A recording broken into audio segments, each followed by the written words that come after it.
What's up, everybody? Just for your viewing pleasure, as per usual. um, Today, I want to talk about what is narcissism really? Like, really, what is it? It's been discussed many, many times by various people. So by no means am I claiming credit for this or anything like that. Just want to kind of reiterate it, really. And I see it so clearly now. It's just ridiculous. What is narcissism really? At its core essence is a complete inability to accept reality. The narcissistic individual rejects reality constantly, absolutely constantly. So all those times that they were lying to you, trust me, they were lying to themselves just as much, um, if not more. All the times they were gaslighting, I believe that that's the truth that they wanted. It wasn't like Jeez, I don't know.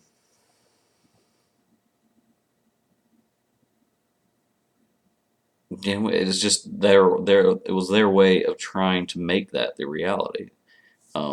They are so opposed to reality, they have to create alternative realities, which is gaslighting, which is lies.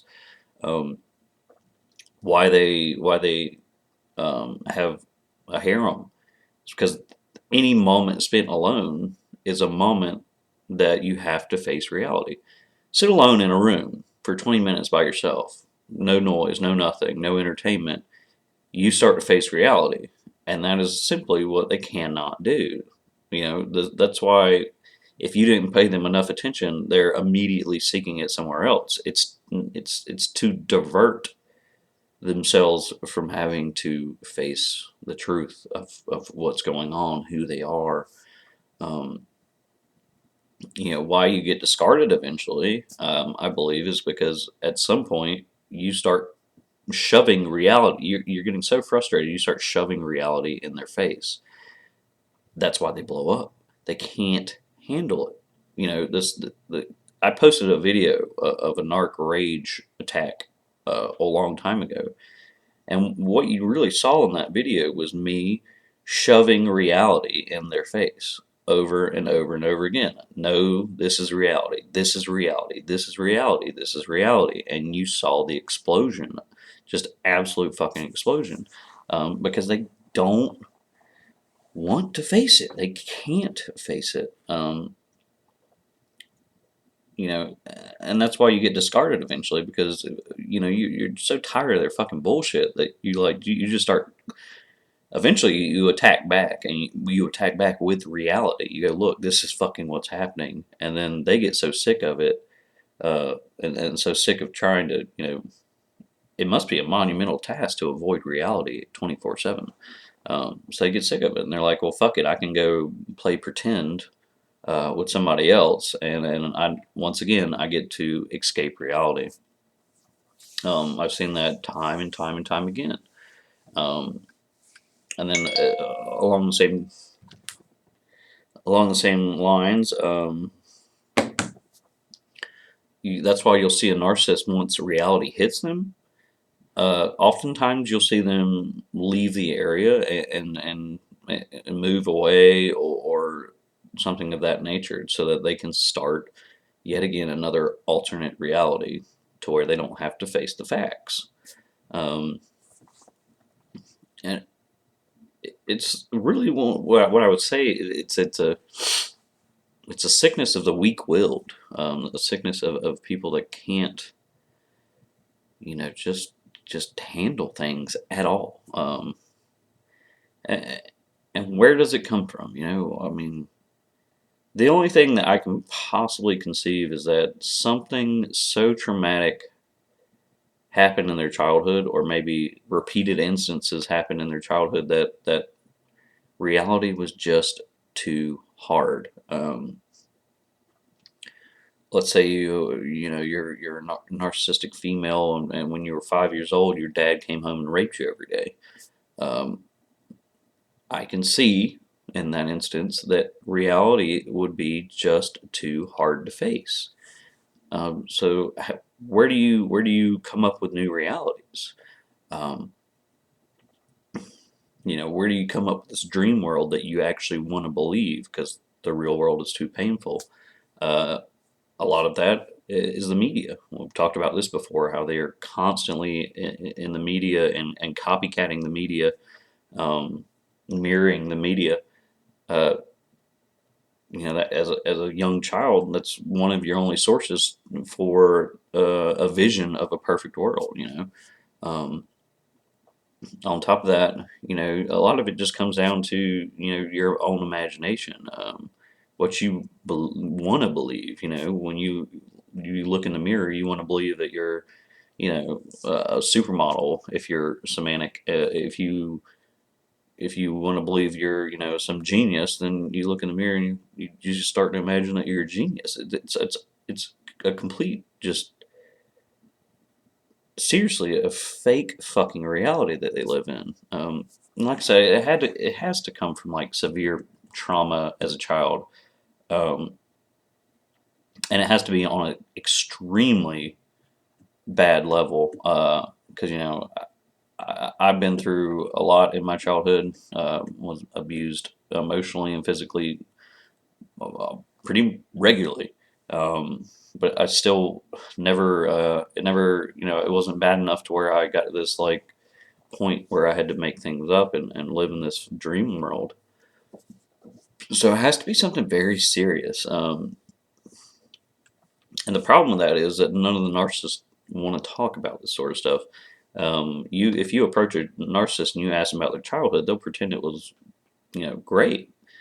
Uh, I've never heard a single narcissist say that their childhood was bad or that they were sexually abused or anything of that nature. They're always pretend like it's was great. It was a great childhood.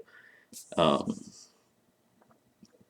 but you know, and we'll never know until a narcissist opens up. Even Sam Vaknin, has opened up. But hey, do you hear him talk about his childhood and what happened to him when he was a kid?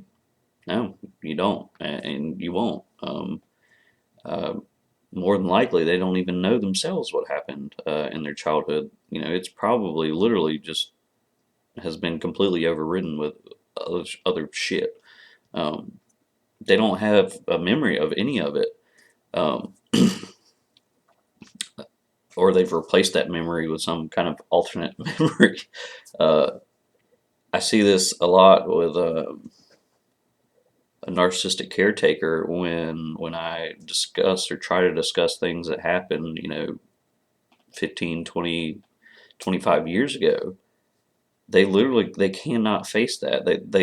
They'll completely deny it, even though you know that it happened. For a fact that it happened, and they will be like, "No, that didn't. I don't remember it like that. It was this or it was that." And I think they honestly believe that shit. I don't think they're just playing coy and dumb. I think they honestly believe that that was the case. In those situations. Um, that's what it is. At its core essence. I mean, it's some of them are malicious as to where they want to impose their pain on other people. I can't deny that. Uh, but the disease in of itself, there is some evidence that shows that their brain doesn't work the same as normal people brains. Um, but there is also evidence now that if you undergo severe stress, that your DNA can actually change. So, this child, a narcissistic child, could have been born completely normal, and then, it went through this severe stress and trauma, and that can actually change your DNA. Studies have proven this. So, they might have been born normal and then shifted. So that's why their brain functions differently now. It's a DNA change. Um, of course, with that, I think it's called epigenetics if you want to look it up. It's really interesting stuff. Of course, with that, once it changes, it's not going to go back. There is no reversal of it. So, and there is no cure for this. The only cure for it, to me, in my mind, would be to somehow get them to finally face reality, um, and it would have to be a very extreme situation to get them to do that. Um, Basically, I would say you'd have to put them alone in a room with absolutely no entertainment for probably, extended period of time, a few months or something, like solitary confinement for a few months. And at some point, they might have to face reality. Um, some of them, at least. Most of them would probably make up this mock scenario about how they were victimized and, you know, they never did anything and you know, they were only in there because they were better than everybody else. That's probably what would happen. Um, so I think once the damage is done, there's no going back. Um, but yeah, I mean, all the shit that they were doing to you, they're doing it themselves too. I'm convinced of that now. They hate their lives. Boo cat, please. Hey, Boo. No, not on the carpet. She has a scratching post. She wants to scratch a carpet. Um, but they do it themselves. They hate themselves. They literally hate themselves as much as they pretend that they don't. They do. They, they, and with all that, they can't face reality too. Um, One of the recent hoovering techniques by my ex narc was I got there's only one channel of communication she can contact me through, which is email. I haven't heard from her for forever and forever and ever. And then I get an email talking about it wasn't working out with a new guy, and then I get a picture of where she had cut herself. Um, so you see, I think you see that with narcissistic people too. Self injury. Okay, so you're sitting alone at night, and it's not working out with your new fantasy. Um, you know, this is the one opportunity that you have to sit there and face reality. But reality is so fucking painful to you that to escape it, you cut yourself. You divert your attention to, if you cut yourself, you divert all of your body, all of your essence is diverted into that injury. So, I mean, that's the extent that they will go to stay away from fucking reality is literally harming themselves just to have, an hour of not looking at reality. Imagine that. Imagine living in a world where reality was so painful that just to get a little break, you would cut yourself. Reality is so painful that just to not be alone for 5 minutes, you'll go out and cheat on your spouse or your partner. That's exactly what it is. So I don't know how. I mean, that's the best explanation I can possibly give you, and I will back that 1,000 times over for the rest of my life. That's what their sickness is. And like I said, it's been discussed, but I wanted to reiterate that it totally makes sense to me now, and it's the absolute fucking truth. You know, I think it goes with every situation. Just run from reality. Your friend pisses you off. Oh well, it's because my friend is jealous of me, or blah blah. It's just complete bullshit. Um, I'll end it there. But I hope that helped you out. I hope that's a pretty good explanation because I think so. And I will talk to you later.